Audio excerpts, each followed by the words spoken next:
style. It is a powerful thing. Love it or hate it.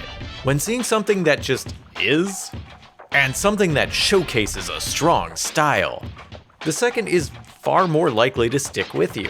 Even if you don't like the style, you can understand why the creators chose it, or at least appreciate it. But I honestly hated playing Jet Set Radio.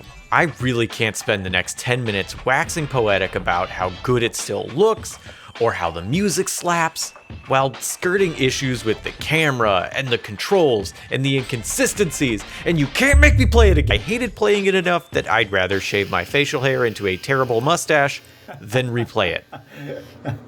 This might have been a mistake. So, only using footage I got from when I streamed this game, let's talk about if Jet Set Radio is worth playing today.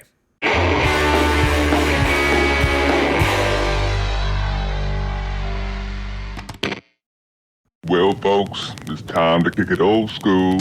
To start on a good note, not everything about Jet Set Radio is tear-inducing to me. The energy from the moment the game starts is palpable. It is unapologetically itself, and that has a massive level of charm. The style is also incredibly cohesive. The bizarre character design, city layouts, and unexpected moments like getting attacked by a helicopter fit together unreasonably well, and all of it fits within. The story is oddly hopeful for a game about defacing property on rollerblades. The city is being controlled by mobsters and police who think shooting young adults on sight is an acceptable response to vandalism. So your acts of rebellion are seen as positive in an anti-hero kind of way. You're not the good guys, but you're doing a good thing. Sometimes.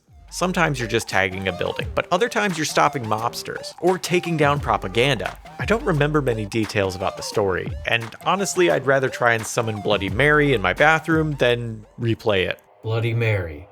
Bloody Mary. Bloody Mary. And within that story, you meet a ragtag group of... The cast of characters have parallel but distinct styles. Their animations are fluid and expressive, giving each one a bit of personality, which is mostly what you'll get for characterization because they don't have much dialogue outside of when they show up and you recruit them. Okay, characters do say something when they jump, like literally every time they jump. Each character has 3 or so lines, and jumping is unsurprisingly important, so you can expect your game to sound like this the whole time.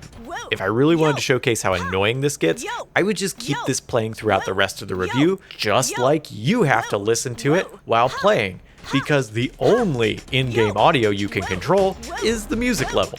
But I do actually want people to finish this video, so I am gonna stop doing this now. Gangs and mobsters offer a variety of looks, from dudes in suits to the "did I design this?" look of the Love Shockers, to the delightful freaks of the Freaky Gang. There's also a radio DJ that shouts some plot and world building at you, though I forgot most of what he said because all I could hear was the jump noises from characters still echoing in my head. Even when I think about Jet Set Radio now, the good things that I mentioned are actually what comes to mind. The overpowering personality the game has makes it easy to forget about the frustrations of... The game came out a point in video game history where developers had a good grasp on how a controller works.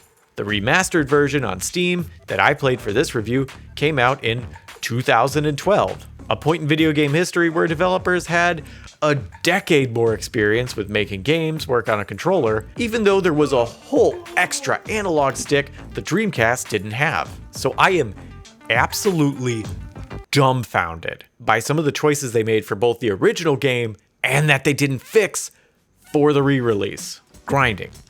Grinding is an extremely important ability, and it has an auto lock that is an absolute mystery to me.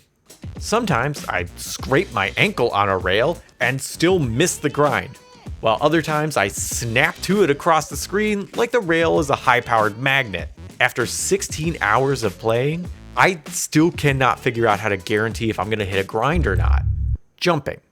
Also important and bafflingly inconsistent. There's a correlation with how far you'll jump with how fast you're going, and how high you'll jump with how long you hold the button down, I think? But I still often found myself openly pleading with the game to do a jump I was only 50% sure would perform as predicted, given all that criteria. And sometimes, you do a flip, and that seems to override your ability to spray paint, wall ride, or grind. So that's another mechanic that can botch a move that I never got to work consistently. So that inconsistency is just delightful throughout the whole game, especially during races. It feels like the game might have been built on a grid, kind of like the original Tomb Raider, but it doesn't share the clear indications on how a character will move that Tomb Raider has. The hitboxes for areas you need to tag are rough. I often just spam the spray paint button when I get close to an arrow, so I stand the best chance of hitting it. But the spray paint and realign the camera button are the same button, despite there being several unused face buttons. So every time I try to hit a tag, it jolts the camera. The awkward jumping and the awkward hitboxes make hitting spots you have to jump to or wall ride to a gamble. Put all this together, and I would just end up jamming the spray paint button so fast it would produce a content warning for flashing images. For the re-release, they did make it so the right analog stick controls the camera. But the game is obviously made for a snapping camera, rather than the joystick-controlled camera with the turn radius of an 18-wheeler with flat tires. Also, I still cannot figure out how to reliably get on top of a half pipe.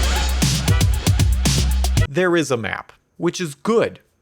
Kind of. First, it only shows some of the tag spots, so immediately it's not as helpful as it should be. Do I have footage of this? Probably not, so here's me doing some chores that are more fun than playing Jet Set Radio. It also only shows the area of the level you're currently in, and it doesn't show you where the pathways to the other parts of the level are.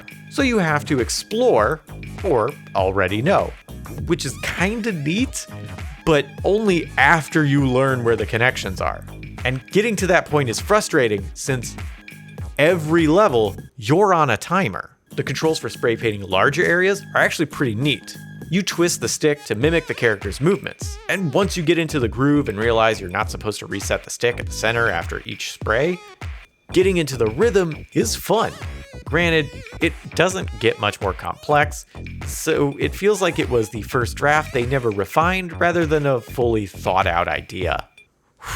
Okay, I feel better after saying a few good things about the game. So let's get into the... Put all of this together, and you have a difficult game that most people could still probably beat or even get good at with enough time and drive to learn the nuances. But then there's the difficulty curve, which is less like a curve and more like a seismograph. I could start a new game and show off how the difficulty skyrockets at seemingly random moments, but I'd rather go to a real skate park and embarrass and possibly injure myself in front of strangers trying to do an actual trick on skates. Yeah, free kick. Some levels have a time clearance so low, I cleared them with a single digit on the timer to spare. Some levels require several tries because you have to explore the map in order to know where each area is and how to get to them. Some levels have so much to do, you have 999 seconds on the clock. Over 15 minutes to do them. And I still failed those levels. Mostly because of the controls and having to do multiple difficult actions in multiple spots in the level. So you can't just start with the hardest challenges and then restart it if it takes too long. Oh, and there's no restart in the menu. There are exits you have to physically go to in the level. But if you get to one by accident, like say you get hit by a car and it drags you to the exit while you're still stun locked, there's no confirmation. It just kicks you out of the level. So if you were having a good run, it's over. Well, I think the people who loved it back in the day and the people who still remember it fondly aren't wrong. I do think Jet Set Radio slid time of 20 to make people forget about all the bad parts. After I played it for a while and then took a break, I actually started thinking fondly about Jet Set Radio and remembered all that style, the graphics, the music, the attitude it captures.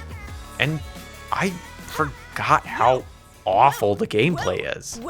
I can see why folks would have poured dozens of hours into Jet Set Radio and even enjoyed it. In a different time in my life, when I only had access to a few games, having to play for hours just to do one challenge using terribly inconsistent controls was often better than anything else I could do. But that's not where I am now. I have a few games I've put hundreds of hours into, and they have some frustrating issues of their own. But those games provide me with satisfaction in between those moments of triumph, making the experience feel rewarding as a whole. So despite you already knowing a huge part of my opinion, considering you're watching me install Linux on my laptop rather than getting more footage of Jet Set Radio, I definitely think Jet Set Radio is not worth it for most folks. The things I love about it are surface level, and even the best things I bring up have negatives hanging off of them like engorged ticks. It's great visuals and ideas wrapped around gameplay that's inconsistent, time-consuming, and unrewarding. But I don't think it's not without artistic merit. If I saw someone cosplaying a character from Jet Set Radio, I'd get excited. When I talked to folks who loved the game, I enjoyed hearing about how it influenced them, be it for extreme sports, music, style, whatever. Jet Set Radio is a product of its time, capturing the attitude of the era while embracing conventions that aren't desirable by most modern standards. And like the Tony Hawk games, it introduced different kinds of music to folks at a time when finding that music was far more difficult. For a lot of folks, it left a positive and memorable impact on their life. But all those time-specific qualities do thicken the rosy tint on our nostalgia goggles. If you liked it and it left a positive impact on you, it doesn't matter if it's still enjoyable for me or you or anybody else. It was good for you then, so it was a net positive. Jet Set Radio is interesting, influential, and unapologetically expressive. If that's enough for you, it might be worth giving it a try for the first time. But if that's not your style, no amount of time spent with it is likely going to make you enjoy anything beyond its outstanding presentation. I don't know what else to say, so I'm just gonna stop now.